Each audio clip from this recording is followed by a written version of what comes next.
that promised so much looks like ending yet again without a trophy. Arsenal's Champions League exit follows their declining domestic form. Not long ago they were top of the table, but something has gone wrong. What we have to look at, and Arsene Wenger will look at, is the goals that his team have conceded in this poor run.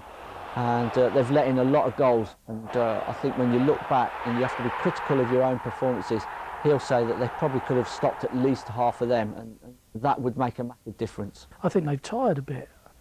I think they've tired. I think the fact that you've had Rosicky out, I think even Sagna being out the other night is a big blow for them. Van Persie, his injuries keep going this season, which is a big blow. I think if he had a run of 12, 14 games, they wouldn't have been under that pressure. And I think obviously the incident with Birmingham hadn't done them any favours. I think mentally, possibly the young boys now, it's just slightly got to them a bit. Events at St Andrews clearly had an effect on William Gallas on the day. Aside from Eduardo's injury, Arsenal, who were leading 2-1, had the chance to go 3-1 up before 10-man Birmingham scored a late penalty to force a draw. Emmanuel Adebayor shot over when he might have passed to Nicholas Bentner. It was the start of a run that saw Arsenal take only 4 points from a possible 15.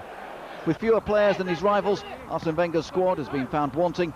Others bought when they had the opportunity. Arsenal didn't. And Wenger has even come in for criticism for some of his tactics and team selection. I think he's got to put Gallas and Touré together again. He thought he would work, but it didn't work for him. So I think it's very difficult. I think Frank McClintock said it's very difficult to criticise Arsene Wenger because he's done a magnificent job.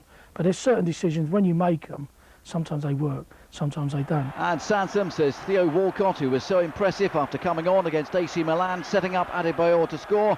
It's skill, and at the end of it, the great thing about a great run, you've got to finish it. And he finished it with a lovely little pass for a tap in for Eddie Boyle. I think if you look from February where they were 5 points clear, I think a lot of people will be saying it's going to be a disappointing season if they don't go on to win the Premiership. It's looking very, very unlikely. Wenger believes it's not yet all over for them this season, but accepts they must win at Old Trafford on Sunday to have any chance of the title. Ian Bolton, Sky Sports. Well, it's been 4 years since Arsenal won the title. In that season, they had 81 points after 33 games. The following season, they were on 71 points in second place with 5 games to go. The lowest point came in 2006 when they were 5th at this stage of the season with only 54 points. Last year, they had improved to 59 points from 33 games. And although they are 3rd, Wenger will point out the progress they've made, 71 points won with 5 games still to go. Well, Arsenal's lack of success could come down to the average age of their squad.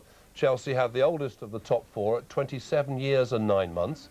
Next, it's the league leaders Manchester United with the average player just over 25.